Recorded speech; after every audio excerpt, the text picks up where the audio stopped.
पूजा खेडकर प्रकरणी उद्या 4 वाजता निकाल लागेल।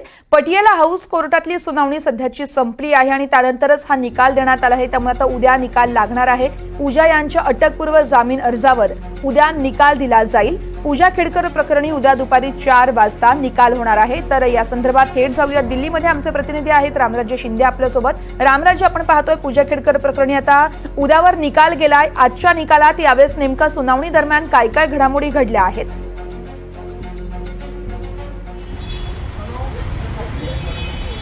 आज महत्त्वाची सुनावणी पार पडली पटियाला हाऊस कोर्टामध्ये की ज्याच्यामध्ये 3 वकील आणि 3 पक्षकार होते। पहिला पक्षकार पूजा खेडकर की ज्यांनी आपल्याला अटकपूर्व जामिनासाठी अर्ज दाखल केलेले आहेत, त्यांनी बाजू मांडलेल्या आहेत। दुसरे वकील म्हणजेच की यूपीसीच्या बाजूने यूपीसीचे वकील हजर होते आणि तिसरे म्हणजेच की सरकारी वकील हजर होते।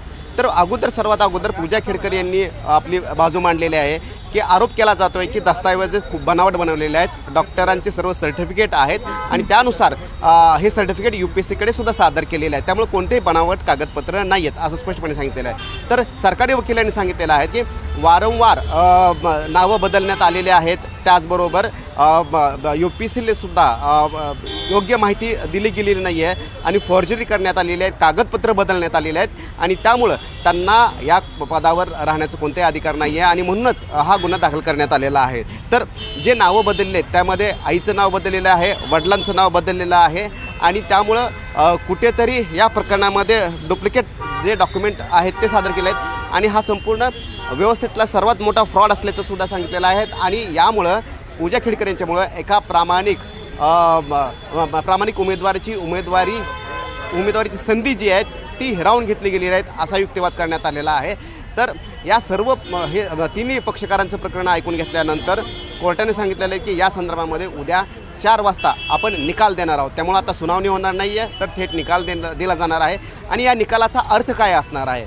जर कोर्टानं उद्या निकाल दिल्यानंतर हे स्पष्ट होणार आहे की पूजा खेडकर यांना अटकपूर्व जामीन मिळणार आहे की नाही हे स्पष्ट होणार आहे का त्यांना चौकशीसाठी पोलिसांकडे पाठवलं जाते, कोठडी दिली जाते। त्यामुळं 2च अर्थ निघतात, एक तर त्यांना जामीन मिळेल, त्यांना थोडासा दिलासा मिळणार, अन्यथा जर पूजा खेडकरच्या विरोधामध्ये जर निकाल दिला तर पोलिसांच्या समोर चौकशीसाठी हजर राहावं लागणार आहे। हे 2च अर्थ उद्याच्या निकालातून स्पष्ट होते। निश्चितच रामराजे, खूप खूप धन्यवाद। तुम्ही दिलेल्या सविस्तर माहितीसाठी या संदर्भातले प्रत्येक अपडेट जाणून घेत राहू।